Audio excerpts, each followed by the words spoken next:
Every summer I go camping at the same campsite with my grandparents. Now, I was probably 10 years old when this happened, so I don't remember everything. The campsite had separated showers and bathrooms for both male and female campers. One night I decided to go take a shower. My gran was a few camping spots over from ours, having a few drinks with friends, so I did not want to pull her away. My grandpa could not take me into the showers, so I went alone. Stupid, right? Anyway, as I was approaching the showers, I heard a man probably in his late 30s screaming many things to what seemed like two girls. It was late and it was pretty dark, so I would have had to get a closer look to see them. When I took a turn into the building, I saw the man that was probably the one yelling, waiting outside the girls' bathroom door. Me being an innocent tater tot, I did not think anything of it. I was walking towards the door. I said, "Excuse me, sir, people are trying to sleep." Even as a child, I was pretty brave, but something about him made me feel like I had to run the other way, and I finally seen what his face looked like. He was a black man with a scruffy beard, and he was wearing a black hood that covered his head. He laughed at me and put his hand on my shoulder. "I'm sorry, sweetie. I'll keep it down." After that, I rushed into the shower room. Once I closed the door and locked it, I guess he heard the door turn because he whispered, "Shit," and knocked on the door and asked if I could unlock it for him. I ignored it because I heard a whimper behind me. There was an older lady and a little girl who I guess was her daughter. The mother was holding onto her daughter in the corner. This made me very concerned. I asked her what was wrong. She said very, very quietly that the man is trying to abduct us. She sobbed and buried her head into the girl's neck. I told her that I will go get help. At first she didn't want me to go near him again, but I told her that I know this campsite like the back of my hand, which I do. I think that the guy did not realize that there was another exit. I told her to stay here and lock the door after I leave. I ran to the front desk and told the lady working there that there was a man scaring two girls that are hiding in the bathroom. I could tell that she was terrified, but she tried to be calm with me. She called what I guess was the police, because a few minutes later I heard the sirens. I wasn't allowed to leave the office, but when I saw the police trucks leave, I saw the man in the back seat. He looked at me with such an evil smile. My grandparents were notified, but they never said anything to me other than, "You probably just saved 2 lives today." I did not really think about this story until now. I just got a call today that my grandparents want to have a family gathering at the same campsite.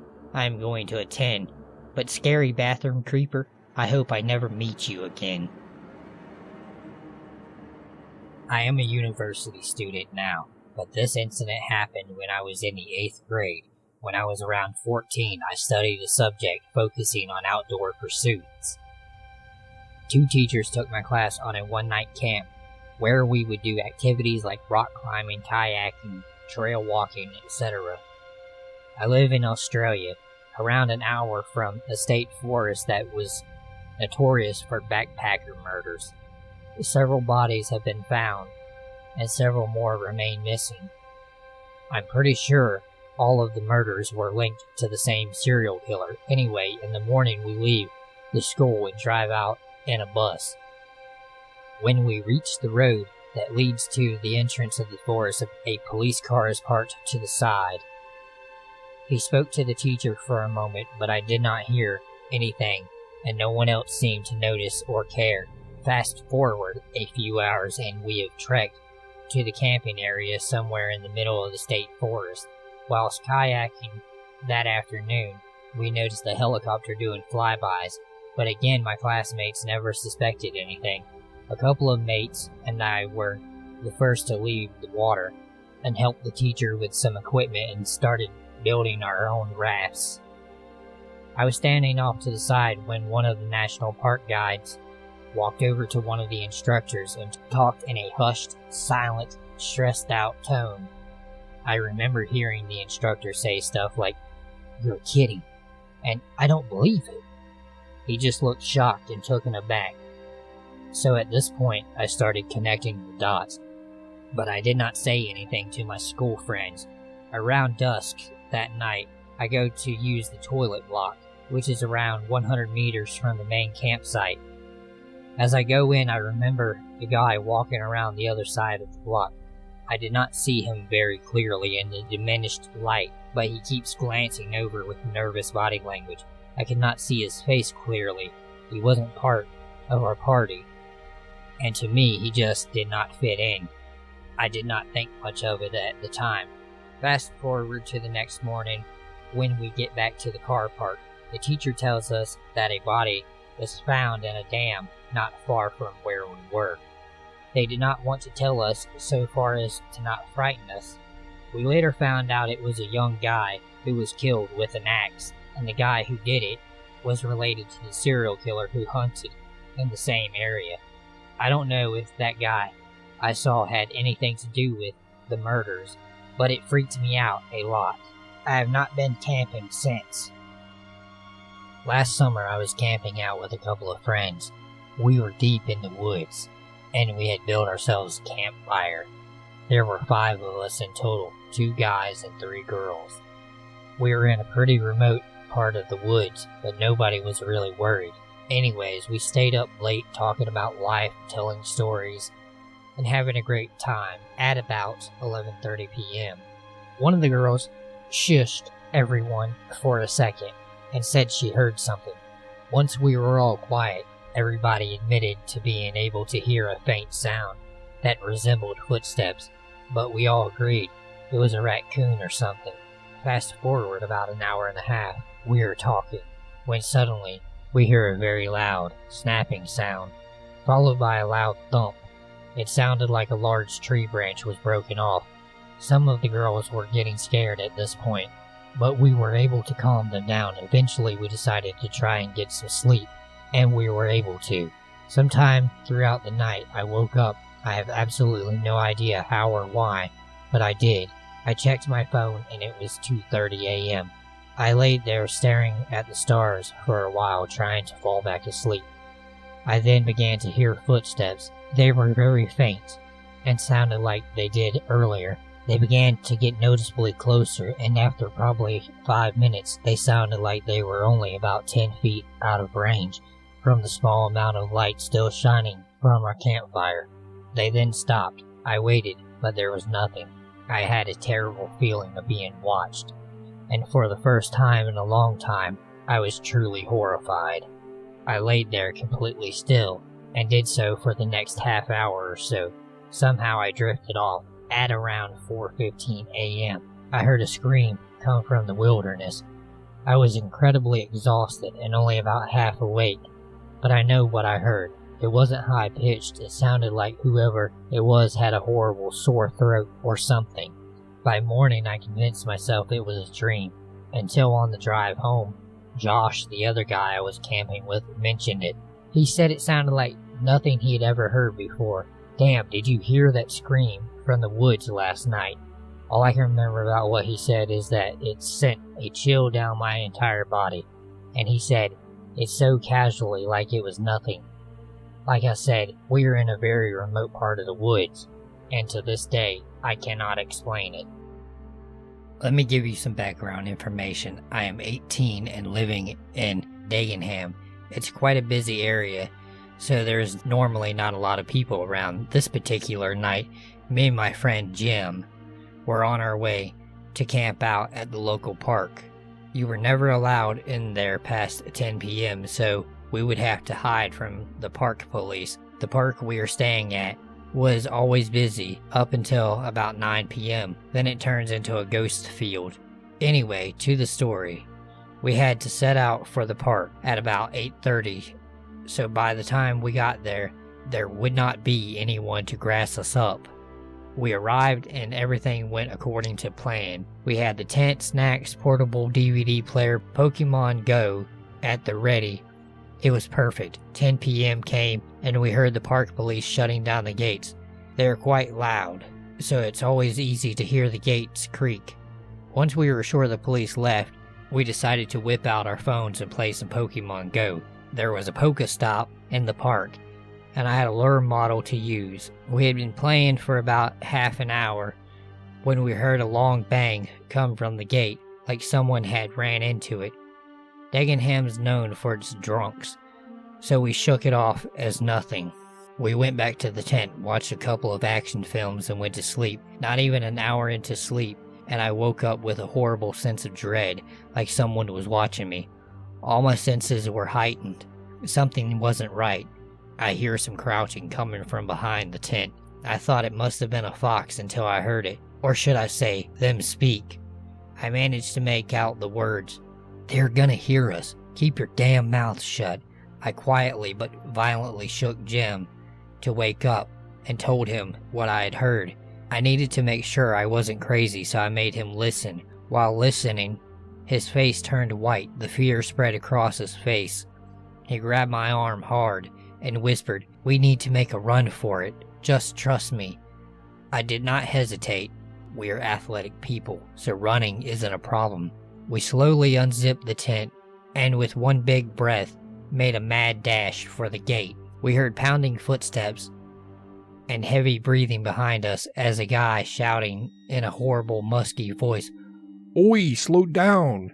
We just want to play with you." And both the guys started laughing madly. Like seriously, it was a messed up laugh. We made it to the fence and leaped over it with ease. The rest was just a mad dash to my house, which was around the corner. We made it back, slammed the door, ran up to my room, and peeked out of the bedroom window. We saw both guys sprint past the house, both holding something metallic. It was hard to see, as it was pitch black due to the street lamp being out. At that moment, I turned to Jim and asked why he looked terrified. He then went on to explain what he heard the guy say. "You grab the small one, and the larger one's mine. The bigger they are, the bigger the challenge." That terrified me. We went back to the tent the next morning and found all of our stuff destroyed. Tent was slashed, portable DVD player was snapped in half, and all of our food was thrown all over the place. We never told anyone. I think we were too proud to say we ran away. All I know is I'm never going camping again. So I am a 26-year-old male, and had been planning on a camping trip with my wife and my dad for a whole year. I wanted everything to be perfect, as we don't get away from town and dive deep into the woods as much as I'd like to. This takes place in Davy Crockett National Forest in East Texas. Earlier that day, my dad decided to go a little early and pick out a good spot for us to camp. To give a layout of where we camped, there were 2 dirt roads on either side of us and an overlook to the north of us. We camped in the middle between the 2 roads. My wife and I arrived and met my dad down there around 11 a.m. We set up camp and proceeded to enjoy the day until dinner time. When we started to cook our meal for the evening, right as we got done with dinner, we see this truck circling around our campsite. He went around us several times and finally pulled right up into our camp and got out of his truck. He then proceeded to tell us that this was his family's campsite and how the firewood that was laying around was his. Now in this particular forest, campsites are first come, first served, and my dad had been there since 9 a.m. He then asked if he could camp next to us, and of course, being friendly, we said yes.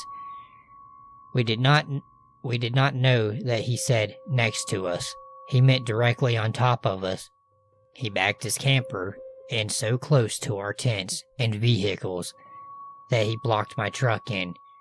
We were not sure why he was doing this, being that there were so many other campsites available, but we just shrugged it off and tried to have a good time. Not long after that, we noticed a white Dodge circling around us. We had an off feeling from this truck because it went around several times, but we dismissed it because the area we were at was popular due to the overlook. After a long night of drinking and goofing off, we decided to go to bed. I was in a dead sleep when out of the woods. I wake up to a blood-curdling scream. I jolt and ask my wife, "What the hell was that?" Around 30 seconds later, we hear another scream in the distance. At this point, I grabbed my gun and unzipped the tent so we could see it. My dad had left a lantern burning so we could see a little ways into our campsite. At that moment, we see the white Dodge tearing down the road behind us. They continued down the road until they were out of sight. We heard them stop and get out of their truck, slamming the door and screaming. Then they proceeded to get back in their truck and drive very slowly down the other road that was in front of our campsite. At this point, we were terrified, thinking that they were coming to rob us, but they kept driving until they were out of sight. Then we heard them shooting. After the gunshots ended, they sped off. At this point, we thought that maybe they were just drunk and acting stupid, so we did not call the cops, and we did not have a signal anyway. We just tried to get back to sleep. The next day, we had to make a beer run for my dad. When we made it out of the camping area and hit the main highway, there were police everywhere. They had stopped 2 young boys. We assumed they were the ones who were being troublemakers the night before and continued into town. When we got back to our campsite, the cops were leaving after talking to my dad. They told my dad that the guys in the white truck had gone into the young guys' camp while they were hunting and were robbing them. The boys walked up on their camp being robbed, and the guys pulled guns on the young boys, proceeding to rob the young boys at gunpoint.